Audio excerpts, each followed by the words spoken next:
Good evening, everyone. I want to thank each of you who are here in person and everyone who is watching online and you're attending for our citizen information session.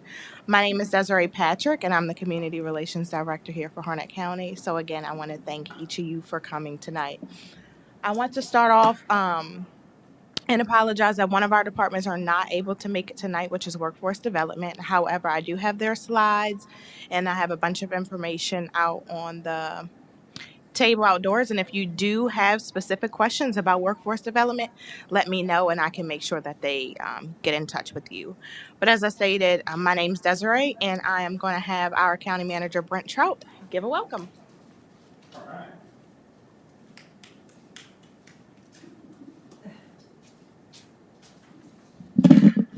Well, welcome this evening. Good to have you here. We have been continuing these sessions for a while now, and I think that sometimes it seems like we've run out of things to talk about, but every time we seem to find good subject matter that is important for you as citizens to be able to hear, and so we look forward to the opportunity to be able to present. Tonight we have two topics here and one that you'll be able to get the information for. So I appreciate you coming, and obviously we get to the end. If there's other questions beyond the topics that are here that you might have that I can help answer, I'm happy to jump up and answer any other topics that you might have besides the ones we're presenting on tonight. All right. Thank you.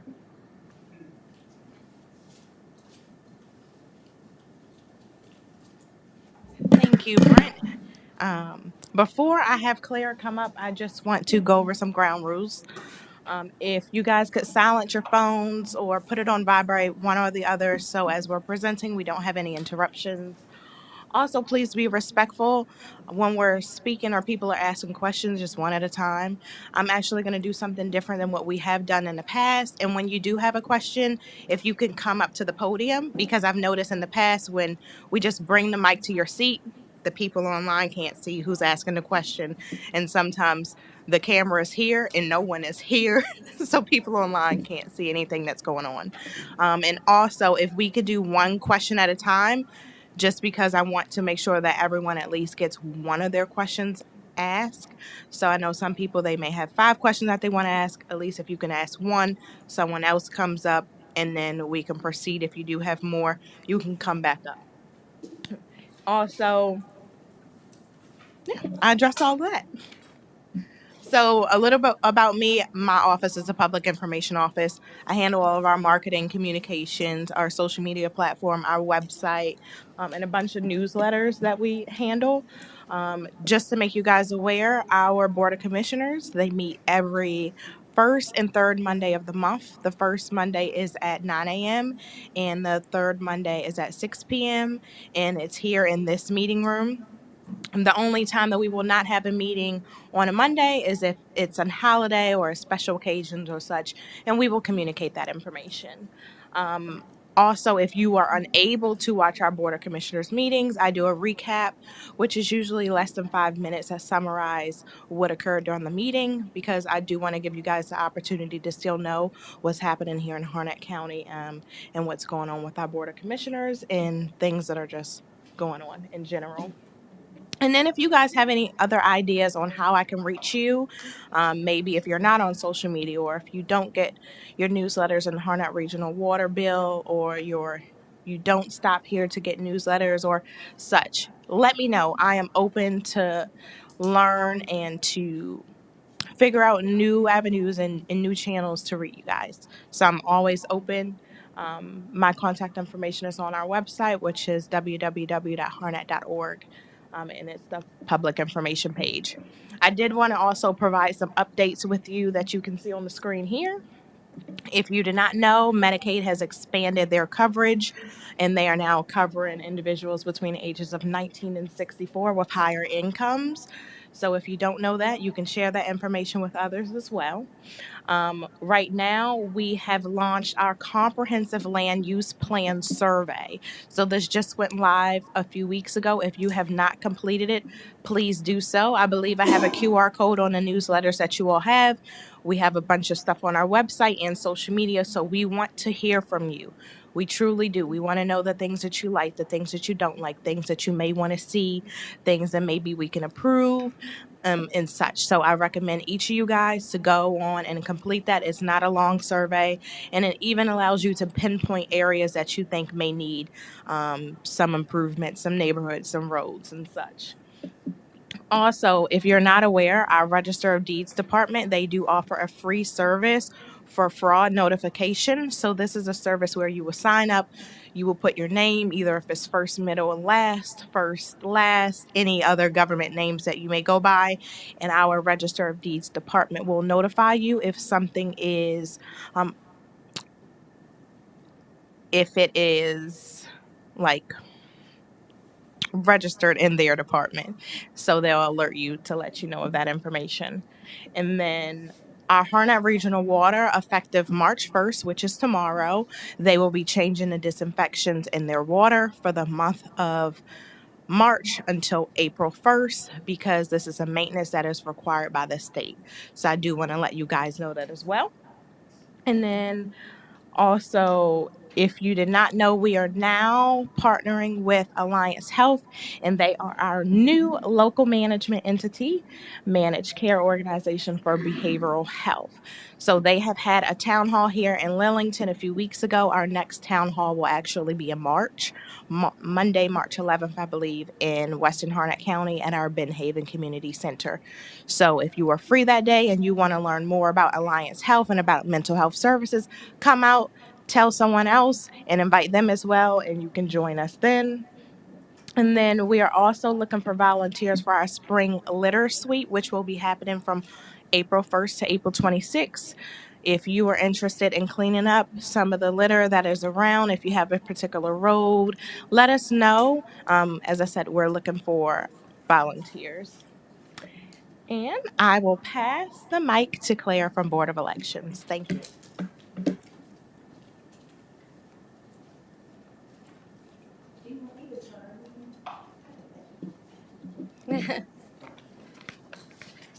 Hi, I'm Claire Jones from the Harnett County Board of Elections office. I am the director, and I'm going to go over a few things, some hot topics with elections and things that are concerning elections.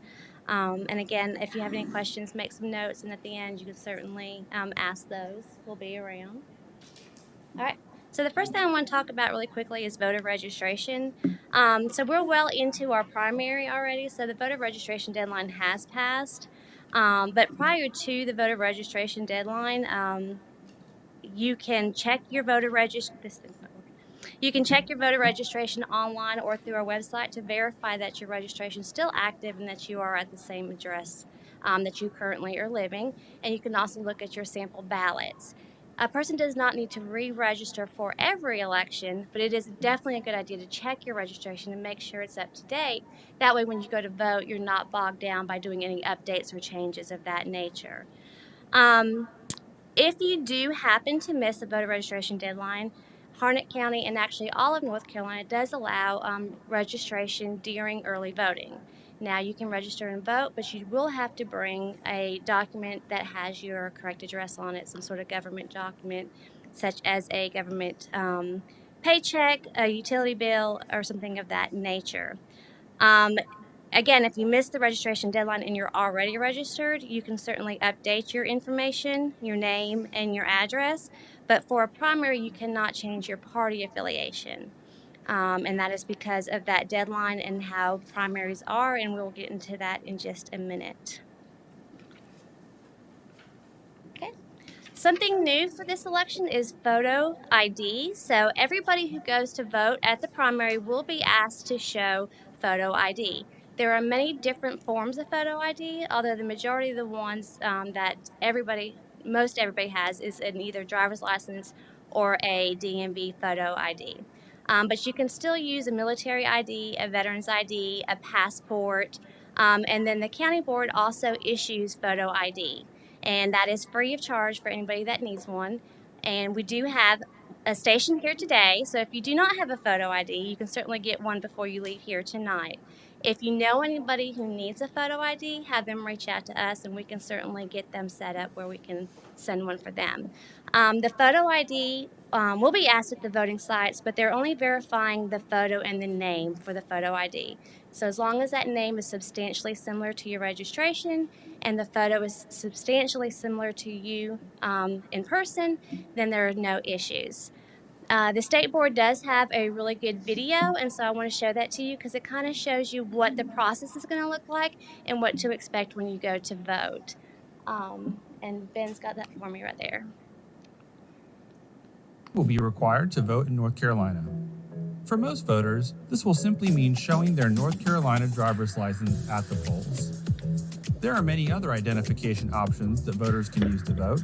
These options are a U.S. passport or U.S. passport card, a state ID from the Department of Motor Vehicles, a North Carolina voter photo ID card, which can be obtained for free from a county board of elections, a college or university student ID that has been approved by the State Board of Elections, or an employee ID from a state or local government or charter school that has been approved by the State Board of Elections. Voters who have registered to vote in North Carolina within 90 days of the election are also allowed to present a driver's license or non-operator's ID from another state, District of Columbia, or U.S. territory. Voters aged 65 or older can use unexpired or expired versions of any of these IDs, so long as they were unexpired on the voter's 65th birthday. For all other voters, these IDs must be unexpired or expired 1 year or less in order to be accepted. There are 3 additional types of photo IDs that will be accepted at the polls, regardless of whether the ID contains an expiration or issuance date. They are a federally issued military or veteran ID card, a tribal enrollment card issued by a state or federally recognized tribe, or an ID card for a public assistance program that was issued by the state of North Carolina or a U.S. government agency. So what will the voting process look like with the new photo ID requirement? When you go to the polls to vote during early voting or on election day, the election official at the check-in station will ask you for your last name, followed by your first name and your residence address. Upon finding you in the voter registration database, the election official will ask for your photo ID. Election officials will confirm that you bear a reasonable resemblance to your photo ID. In other words, when the officials look at the photo on the ID you provide, they will decide if the photo looks similar enough to you that you're the person on the ID. Election officials are required to bear in mind that there are many reasons that a person's appearance could change. They will also verify the name on the photo ID to ensure that it is the same or substantially similar to the name in your voter registration record. If a reasonable resemblance cannot be established by the check-in operator, supervising election officials from the polling place will meet and conduct a challenge hearing. If they do not unanimously agree that the photo does not meet the reasonable resemblance requirements, you will receive a regular ballot. Even if the supervising election officials unanimously determine that your photo does not meet the reasonable resemblance requirements, you will still have the opportunity to vote provisionally and will be provided additional instructions on how to satisfy the photo ID requirements prior to the county canvass. There are specific instances where voters will not be required to show a photo ID to vote. Voters who have a religious objection to being photographed, were victims of a natural disaster within 100 days of the election, as declared by the President of the United States or the Governor of North Carolina, or have a reasonable impediment preventing them from showing a photo ID, can complete an ID exception form and vote provisionally. Voters that do not qualify for any of the exceptions and cannot provide an acceptable photo ID at the time of voting will be offered a provisional ballot. After voting, an acceptable photo ID will need to be brought to the County Board of Elections office by the close of business on the day prior to the county canvass. The ID provided will be evaluated the same way a voter's ID is evaluated at the voting site. Do you bear a reasonable resemblance to your photo ID? And is the name on the photo the same or substantially similar to your name in the voter registration record? If you vote at home through absentee by mail, you will be asked to include a photocopy of one of the acceptable forms of ID or a completed ID exception form with your return ballot. For additional information on voter photo ID, visit the State Board of Elections website at ncsbe.gov or call us at 919-814-0700. You can also scan this QR code to visit the State Board's voter ID page. We look forward to seeing you at the polls. And that information and that video as well is available on the State Board website and our Harnett County election website. So the next slide is voting options. So we do have a flyer out there in the foyer. If you haven't seen it, you can certainly pick one up. There are many different ways that you can vote during any election, not just the primary. The first one being absentee by mail. Now for the primary, the deadline for absentee by mail has already passed. So the Tuesday before the election of every election is when the absentee by mail deadline is, 5 o'clock. So at this time, we can't accept any more absentee by mails unless they're military or overseas citizens. But to vote absentee by mail, there is no reason needed, and it can be mailed to any address. Sorry, my notes messed up. So it can be mailed to any address, and then you would get that ballot. The only issue with the ballot is you would have to then vote that ballot in the presence of either 2 witnesses or a notary. And you would need to make sure that they sign the envelope when it's returned to us to avoid any delays. The other option for voting is early voting. And again, like I mentioned, during early voting, you can do same-day registration at that time. You would vote a regular in-person ballot, but we do also have curbside voting available at every site for people because of age or physical disability are unable to enter the polling place. They can vote outside in their car. And then we do offer provisional ballots, we'll all get into in a little bit more later. And then one of the most popular ways to vote is, of course, on Election Day. On Election Day, you would have to go to your assigned precinct, but they still have those 3 options where you can vote in person. We have curbside voting available for elderly, and then we also offer provisional ballots if there are any issues. So the primary election is March 5th, which is next Tuesday, and I wanted to just talk about this a little bit because there tends to be some confusions about primaries and how primaries work. So a primary is the time for the political party to decide who is going to run in the general election. So during a primary, the ballots are divided by party affiliation, and you have to vote according to your party affiliation, and that is why after that deadline has passed, you can't update your party affiliation.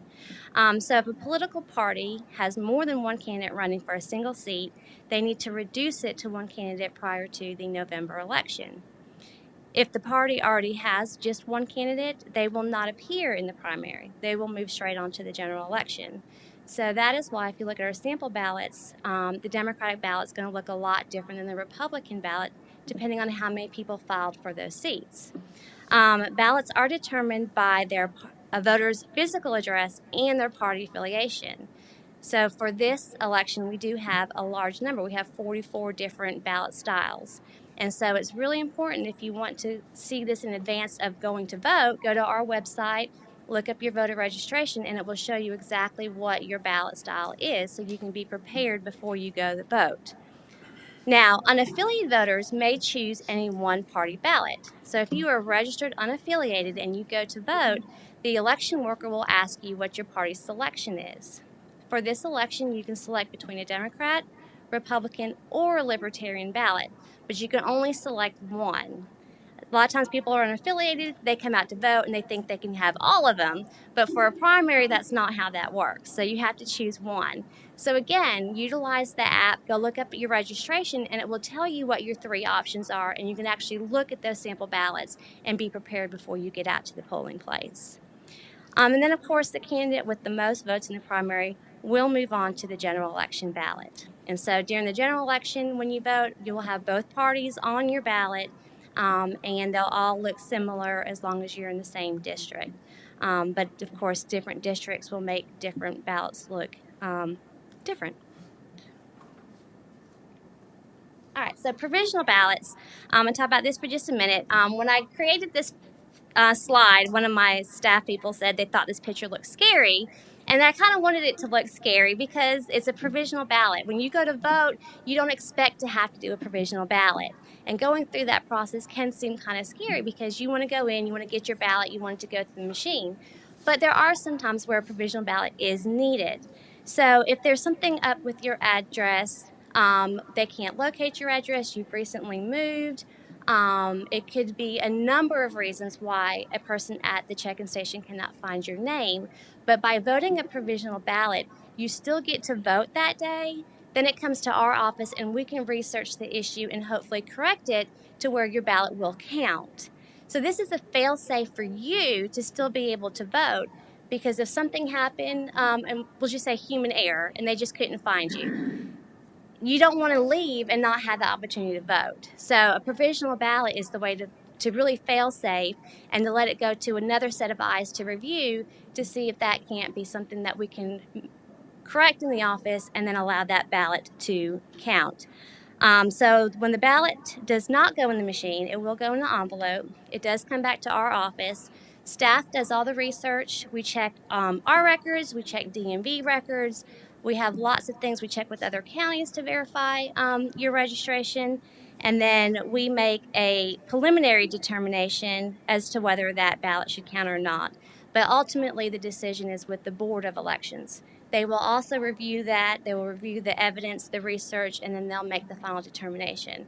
So if there's ever an issue on election day and you don't get to vote a regular ballot, make sure you get the provisional and just rest assured that it's going to get another set of eyes to look at that provisionals. So we don't want that to be scary. We don't want that to make people feel nervous, but just know that's a fail-safe to protect you and to allow you to still be able to vote.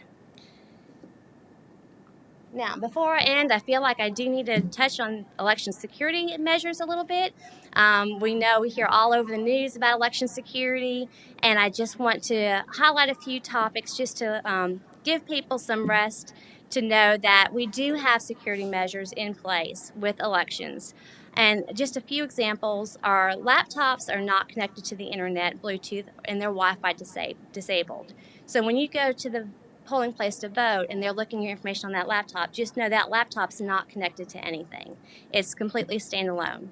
Our hard drives are all encrypted and password protected.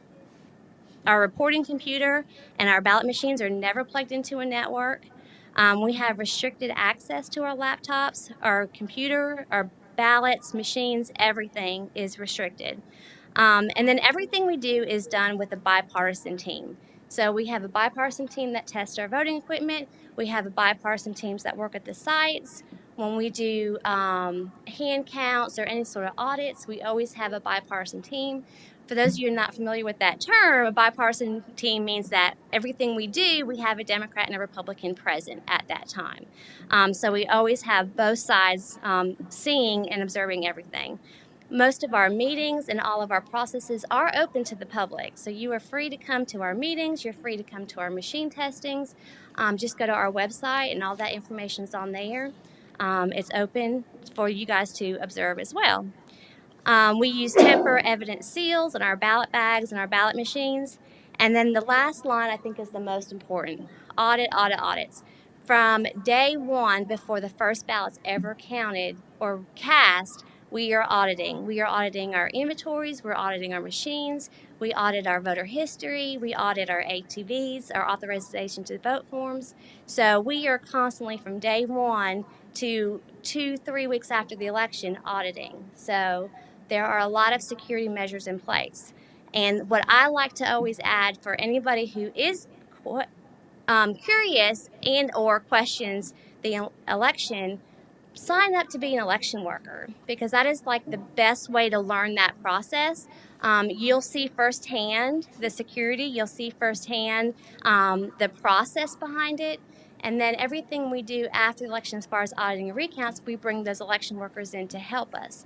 So sign up, work. We need more election workers. So unfortunately for the primary, it's a little late, but reach out to us and we'll get you signed up for that general election. And that way you can be involved in the process and educated, and then you can help educate others and combat combat the misinformation that gets circulated around. And with that, I tried to keep it short and sweet since I knew we had other people presenting today. So again, if you have any questions, certainly jot those down and I'll be happy to answer them afterwards. Thank you.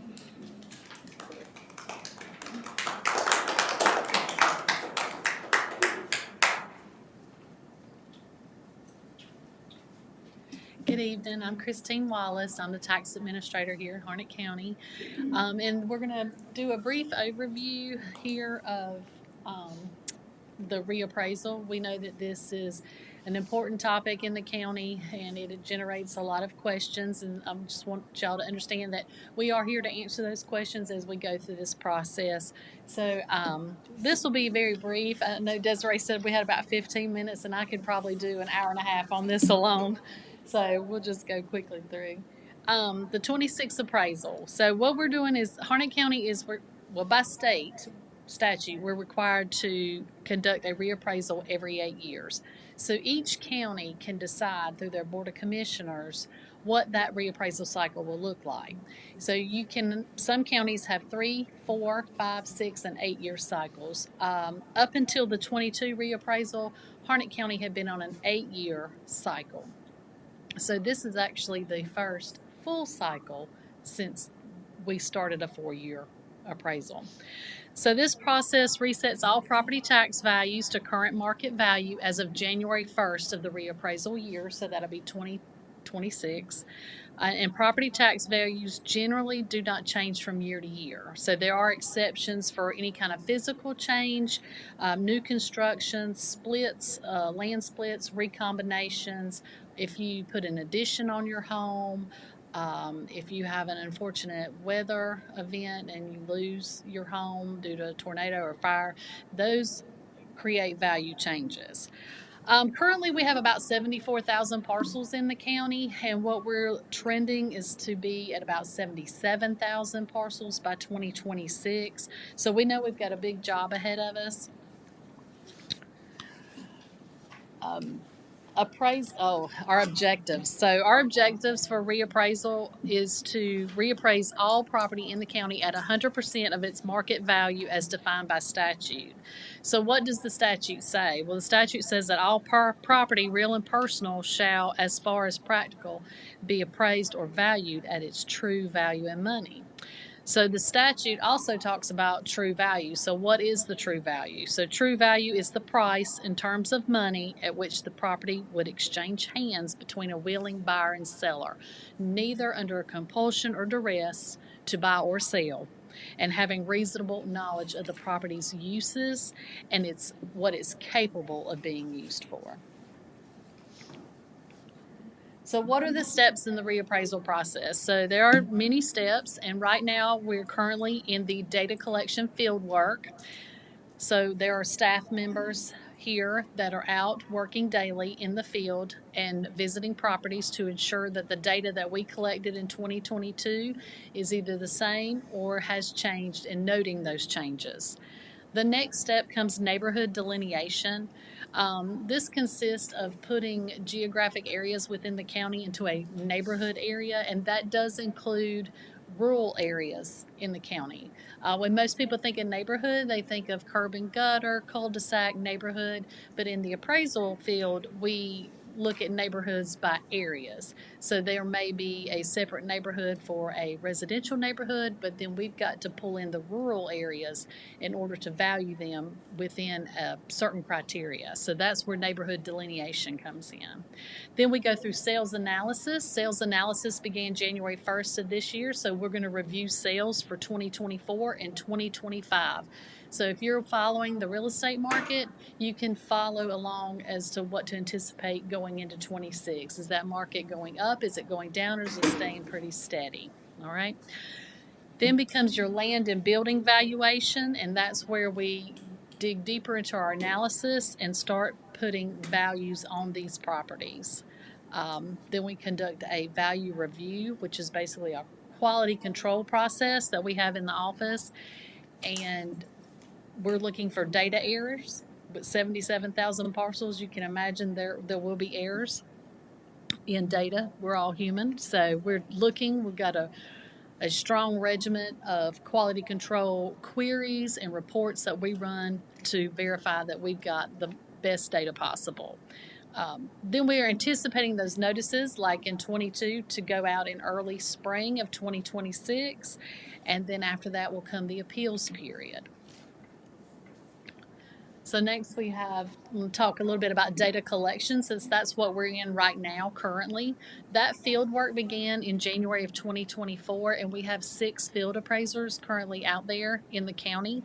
We started on the very western side of the county in the Johnsonville area, and they're now working in through most of Johnsonville and into the barbecue area along Rosser Pittman Road and south to the Cumberland County, Moore County lines. When I made this presentation, the staff had already completed 4,000 parcels, but as of yesterday, they were closer to 5,000. So they're moving along at quite a good speed. And we're projecting that this field work will all be completed in 2025 in the summer or late spring. So if you have a field appraiser visit your property, these are some things you can look for. We do get calls. People are verifying that this person is doing their job and that's what they're supposed to be doing. And we encourage those calls so that we can share and educate with the public and know that our people are in the field doing their work and that the citizens are aware that they are there and exercising that right to say, hey, are they supposed to be here? Yes, ma'am, or yes, sir, they are. So each member will visit a property and they will have a county issued placard in their windshield with a unique identification number that links them to that person. So if you call the office and you say there's a vehicle sitting in front of my home, it has this placard and your phone number, and this is the identification number, I can cross-reference that to an individual. They also have a county issued ID similar to those of county employees, so they will have that photo identification. They'll also be wearing the Harnett County safety vest that you see there in yellow in the picture. They will have property record cards for the property that they are visiting. And then they'll have door hangers with information regarding. Each appraiser will approach a property. They will knock on the door. They will place the placard on the door if no one's home, and then they will conduct their business in ensuring that the data we have is correct. And then if someone is home, they may ask a question to verify bedroom, bathroom counts, such as that. No appraiser will enter the home. They're not permitted to do that. So rest assured that is not part of this process. And while I've got some attention, both online and in person, I wanted to briefly touch on our tax relief programs that are available. We have an elderly and disabled persons exclusion, which allows for a $25,000 or 50% of appraised value reduction. You've got to be at least 65 years old or permanently and totally disabled and have an income of less than $36,700, and you must own or live in your primary residence. These are due by June 1st of this year. If you would like to apply or have a neighbor, friend, or relative that may qualify, please contact our office. There's also brochures and applications out on the table in the hallway for you to take with you. Also, for our veterans, we have disabled veteran exclusion, which would exclude $45,000 of appraised value from a homeowner. As of January 1st, it must be their owned and occupied home. They must have been honorably discharged, and they must have 100% service-connected disability and have received those disability benefits all by January 1st. So they too have till June 1st to apply for this program. We take in lots and lots of applications, and that application is also outside along with some revaluation, reappraisal brochures, and there's a frequently asked questions handout that you may want to pick up if you've got further questions. And that's all I've got.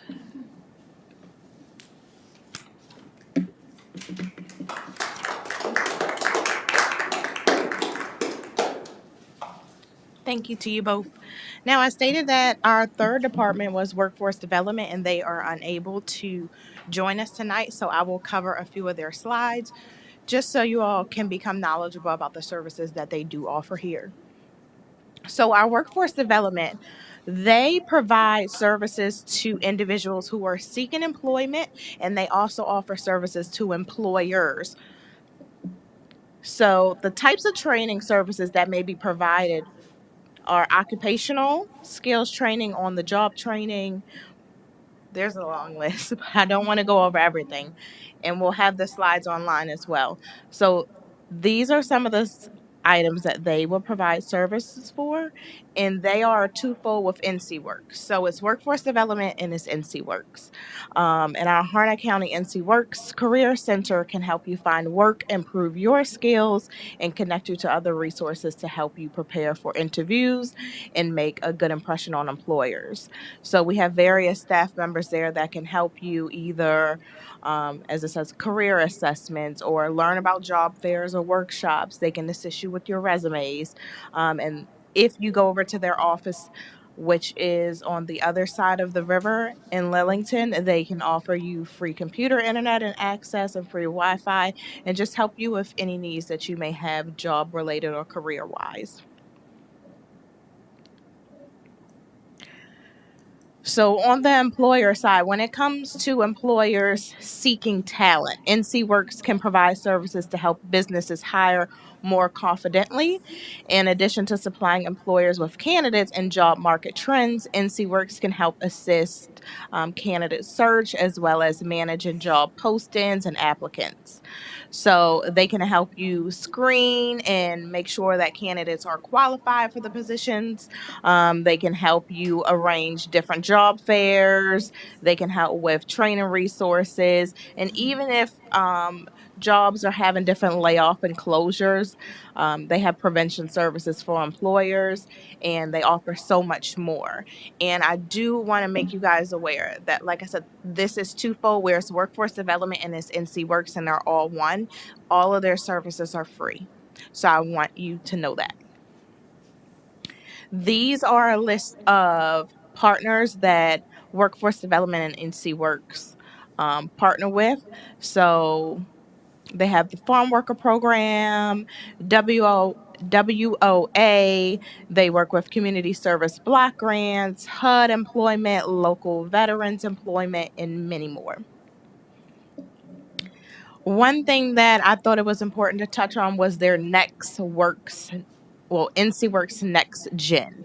So this is a service for young adults between the ages of 14 and 24. So if you know someone between that age, they may be able to utilize some of these services.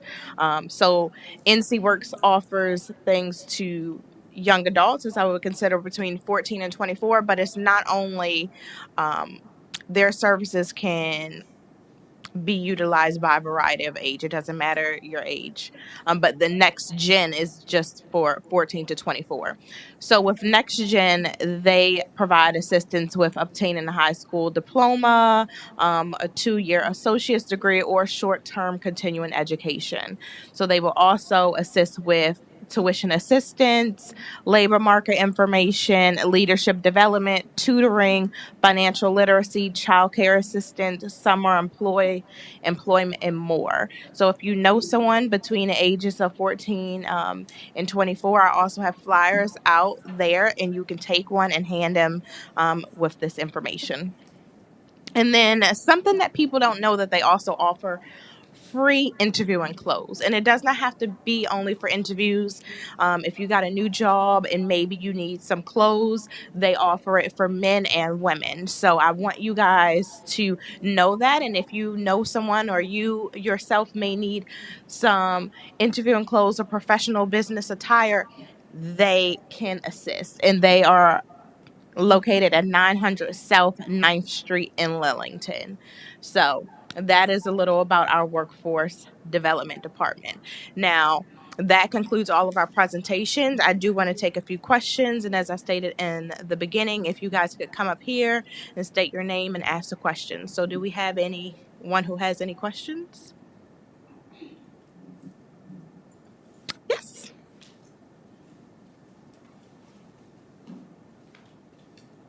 My name is Kate Reichert. This question might be for you, Desiree. I noticed on our county commissioner meetings for comments we're not allowed to make any comments. Can you speak to that and why that decision's in place? Or maybe that's a Mr. Trout question. I don't know. Thanks. Is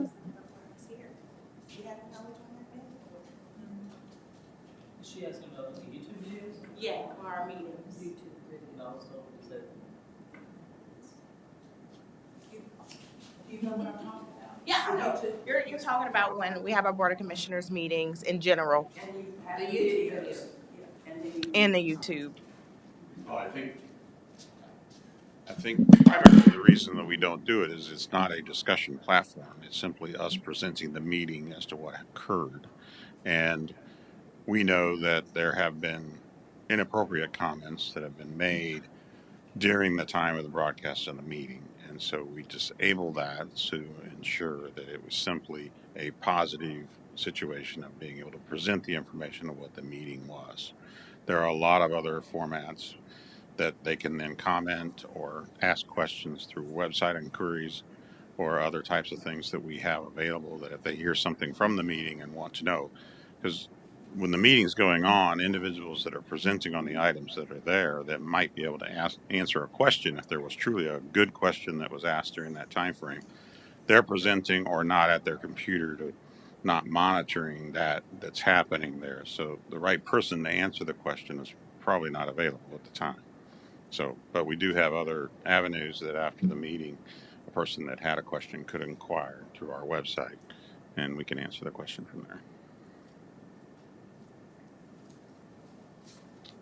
I do know that is a big one. Even at a conference, you have to have someone to monitor to be able to respond back. That's what a lot of other counties have said. Either they need someone to be able to respond back. We don't have that at this time. But thank you for that question. Does anyone else have any questions either about this topic or anything else? Yes.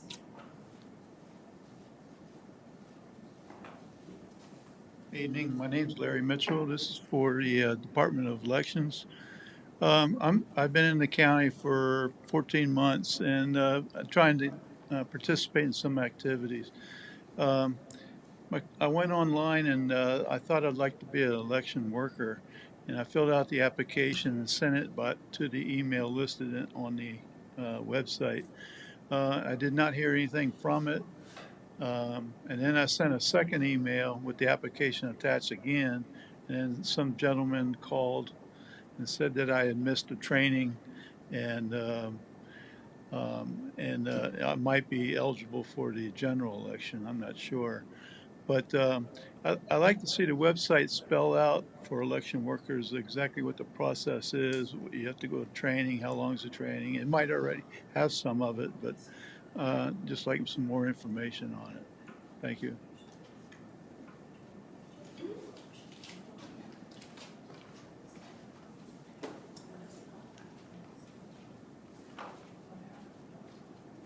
So thank you for your question. We'll take some notes on that and look at our website and see. But we do have a section on our website for poll workers that has some information, training, other things on there. But we'll look at it and make sure that it's user friendly.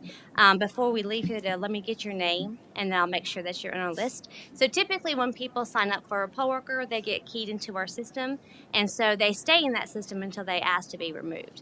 So I'm assuming that the gentleman you talked to verified that your name is in there, so that for the November election, you should get a letter when we start training for the November one, if you missed this one. But let me get your contact information, and that way I can verify it as soon as I get back to the office. Okay? Because we do always need poll workers. Generally, when will the training occur? So the question was, when will training occur? So we typically have election worker training about a month before the election. If we know that we're going to have a big early voting time, especially like this one coming up, it's a presidential, so we know we're going to be really busy in October. So training will be probably in September. Okay?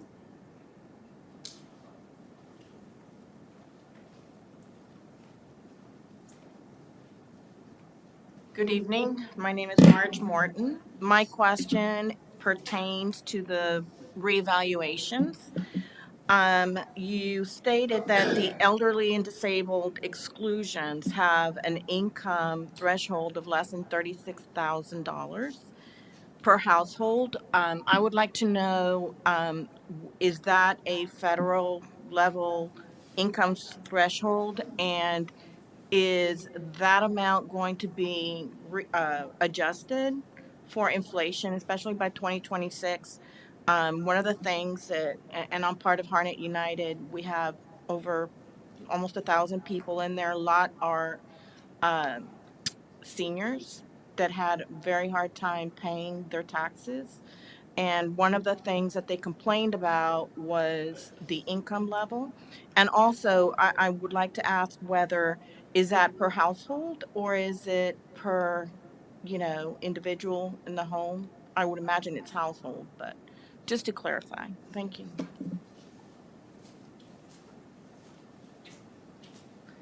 That is a great question. The income is derived from Social Security. Okay, so the Social Security office puts out an income threshold, and the Department of Revenue sends that number to the tax administrators across the state.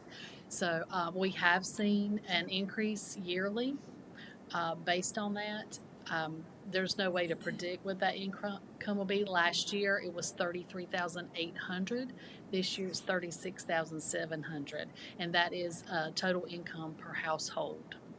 Yes, I'm trying to be very proactive about this. So if there are people in your group that have questions, please encourage them to contact us. Our applications are available online, and they are available in person, and they are also available in our hallway at the front of the tax office. There's a whole plethora of information up there in applications, and they are there. And if they need assistance filling out that application, we have someone there that'll help them with that. Okay, thank you. When they're due by. And again, they're due by June 1st.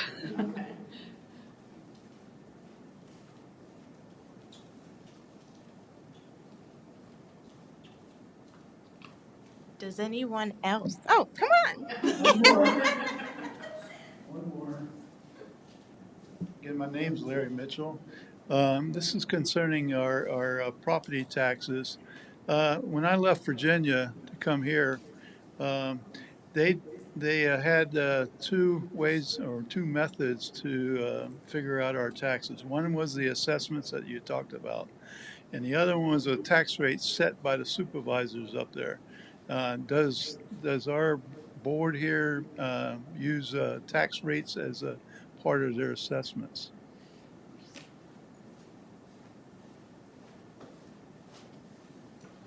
So the tax department sets the values. So we set the value for each home, each parcel of land. And that's kind of where my job ends. The Board of Commissioners are responsible for setting the tax rate. Does that answer your question? Yeah.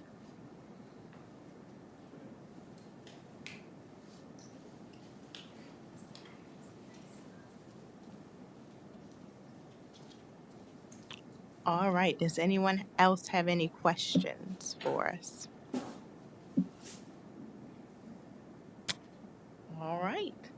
Well, let me give out, and I left my tickets because I'll do my raffle.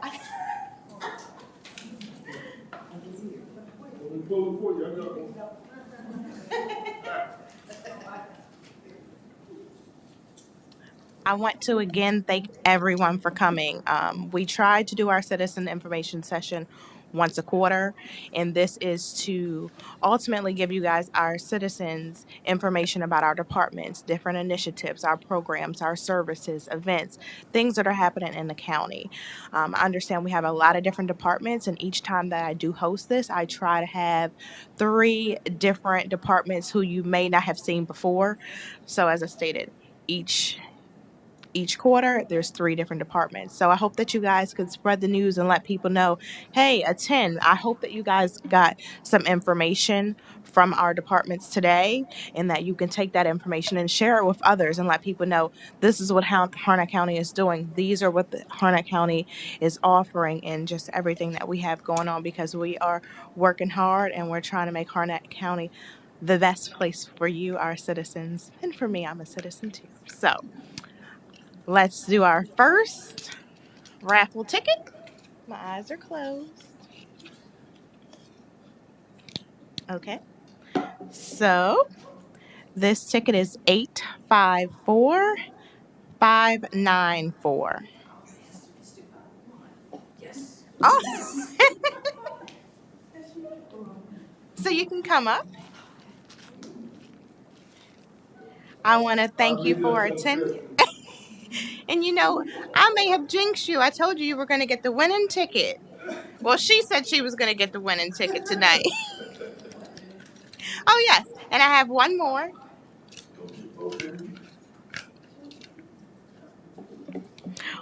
All right. The next ticket is 854592.